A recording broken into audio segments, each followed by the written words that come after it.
I'm going to show you guys how to handle a leopard gecko for the first time.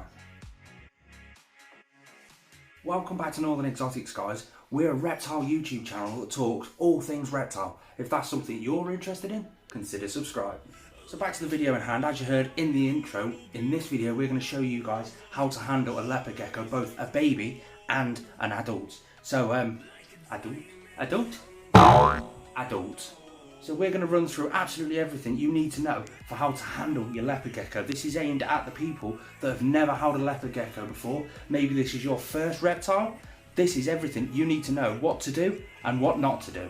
The first tip that you guys need to know is you just need to be confident. Be confident in what you're doing. There's a few ways you can do that. Just take a step back.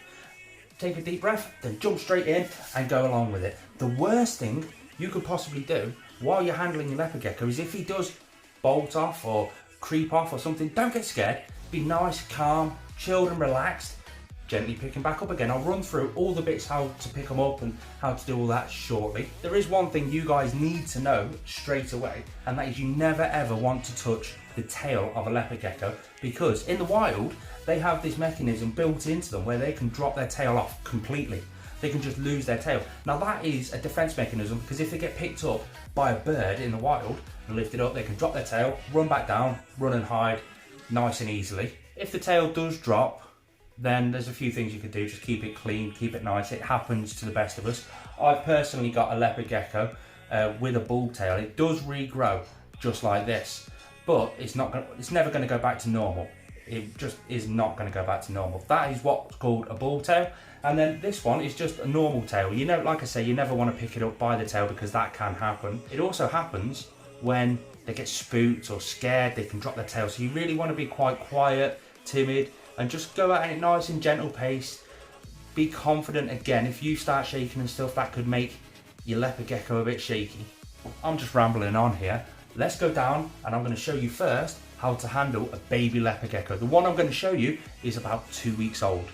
Something you might require just for an extra precaution is just a little tub. Now you can call it a catch cup. If it does escape, go onto the floor, and you being nervous and a bit twitchy, it's going to be awkward and it's going to be a panic to get it. If you've got something like this is just a live food tub, really lightweight, flimsy plastic. If it does get away, you can easily just drop this nice and gently onto the top, and then you'll be able to calm down for a second, then deal with the problem in hand. Inside this one is the leopard gecko.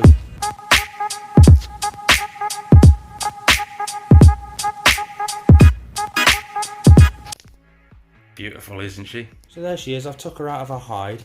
I've got the little catch cup just in case we need it. I've got to take the food dish out because I've got to put more food in there. As you can see, she's been to the toilet a fair few times, so I've got to clean her out. So I'll take the water dish out. Everything's nice and gentle, dead smooth and everything like that. Now, I need to put her into a tub just while I clean her out. So I'm going to show you how to handle her. Note that I'm just leaving her to do what she wants while keeping a good eye on her. And I'm going to let her decide when she wants to come out to play. You never ever want to rush this sort of thing. So you can see she's there, just nice, and I'm just going to put my hand gently in just to see if she'll want to jump onto my hand.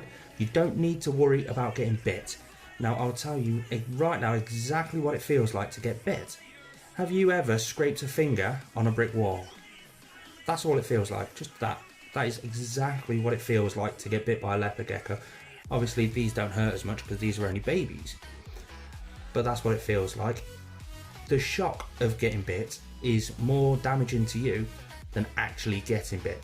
The force of it actually tapping you, and it's just a shock in general. That is the worst part about getting bit, so you really do not need to worry about getting bit. You can see she's dead intrigued.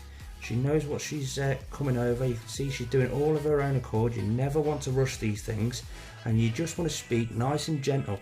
Now if you've got your face near the leopard gecko, it can feel the breath off you, and that can sometimes make them a little bit unnerving as well. So you just want to take it nice and easy and just let her make the decisions. Now there is ways you can sort of gently shoo her onto your hand a little bit. That's a way of doing it. Now when you are holding your leopard gecko, you want to make sure all 4 limbs are firmly seated on your hand. They have to feel secure for them to be comfortable on your hand, and the way they do that is by simply just having all 4 limbs attached to you basically, so you're supporting their entire body weight and they just feel secure. Never ever hold a leopard gecko stood up, because if worst case scenario happened and you did drop her, it's a hell of a long way to go. As you can see right here, I'm on the floor, this enclosure's on the floor, my hand's on the floor. If anything happens, I've got the tub just here, the one that she wants to go into so that I can get her nice and cleaned out, but she doesn't look like she wants to come out. You never really want to corner the leopard gecko because they can get a little bit scared. You can see she's moving around. She's you can slowly move your hand into such a position where she might want to come over and step on you. So, oh, she just nosed me finger. Again, this is just a baby leopard gecko. She's been handled once, so she is extremely cautious. But it doesn't look like she wants to come out of her own accord. Obviously, this will be only the second time she's been handled, so she doesn't know what's happening. But I'll show you another way. You put your hand in the front, and you can put it underneath her chin, lifting her chin up slightly, and then she will put her front feet onto your hand, and then you can gently just sort of cup her up.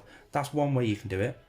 Oh, she's looking a bit defensive. She's stood up, so I want to get this out done and dusted as quick as possible because I do not want her to stress out anymore. Like I say, just under the chin, putting my hand at the back corner. There we go. She jumped on of her own accord. And notice how I've got her next footsteps. My hand's already there, prepared.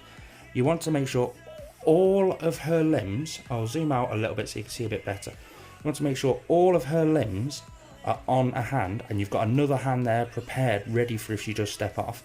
If she walked off this hand onto that one, and she still had a foot attached to theirs, they have got little tiny little toe nails.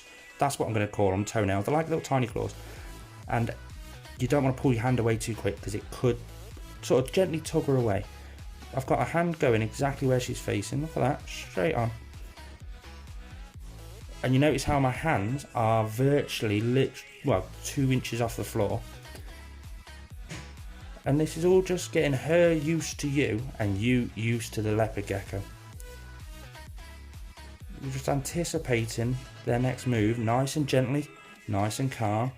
Now if this is, again, your very first time holding a leopard gecko, you're going to be brimmed with excitement. There you go, you can twist your hand slightly so they can go around. You're going to be brimmed with excitement. Your adrenaline's going to be going. You're going to be overexcited, maybe even a little bit shaky. So you only want to handle, look at that, you only want to handle her for a good minute or two, just to get her used to you. Then I'll put the tub there, see if we can get her down into the tub. She doesn't want to come out. She's climbing. There you go. You can gently tilt your hand up slightly so they sort of go in a direction that you want them to go into. Let's drop her down there. She doesn't want to go back down. She's beautiful though, isn't she? Absolutely amazing. But I've got to get her into this tub here just until I've got her cleaned out. So, how am I going to do this? I'm going to go into this girl. No. There you go. So you get your last leg off me. There you go. I'm sorry to have to do that for you, girl. Right, and then to secure it, just place the lid on the top.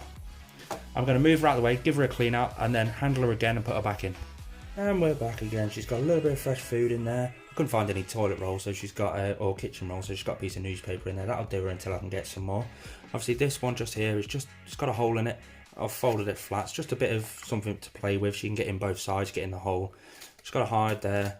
Water dish. If you want to know all about the care, I'll stick a card in the top corner of this screen now, and that will show you how to care for a baby leopard gecko. But we're going to get her back out now and get her back into the enclosure, and then we'll move on and show you how to care for for an adult.